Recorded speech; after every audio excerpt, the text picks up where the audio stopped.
In a move to fulfill at least one of his campaign promises, President-elect Donald Trump has chosen billionaire heiress and market-based education reformer Betsy DeVos as Education Secretary. For nearly 30 years, as a philanthropist, activist, and Republican fundraiser, she's pushed to give families taxpayer money in the form of vouchers to attend private and parochial schools, pressed to expand publicly funded but privately run charter schools, and tried to strip teacher unions of their influence. School vouchers only cover some tuition, and poor families generally can't afford to pay the difference. Critics argue this leads to a tiered system, where children from wealthier families can attend clean, well-equipped, generously staffed schools that offer broad, arts-infused curricula. The other, a parallel system of fly-by-night virtual and online schools that open and close seemingly at random, and for-profit charters operated by scam artists like Northern Michigan's Steve Ingersoll, with little to no state or federal regulation or oversight, and a bare-bones, back-to-the-basics curriculum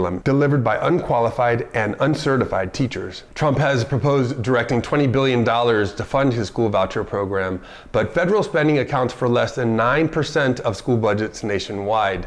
The other $110 billion needed to fund his program would have to come from largely Republican-controlled state governments. Even if Ms. DeVos were to find a willing governor and state legislature, it's not that easy. Roughly half of all non-federal education funding comes from local property taxes raised by over 13,000 local school districts. They and their elected representatives will have a say too. Conservatives have also raised concerns about DeVos. Skeptical of her newly found repudiation of Common Core state standards, they worry she'd be an overreaching education secretary. Her forms of manipulative bait-and-switch school choice degrade the market by replacing one set of monopolies with another one they control. That's not school choice, that's bureaucrat choice. In other words, same old, same old. To date, the president-elect has chosen an openly racist career politician as Attorney General, a billionaire vulture capitalist to lead the Commerce Department, and a billionaire political operative as Education Secretary.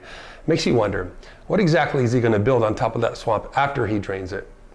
If you found the information in this video helpful, go ahead and share it with a friend. And don't forget to click on the subscribe button so you can find us again next week.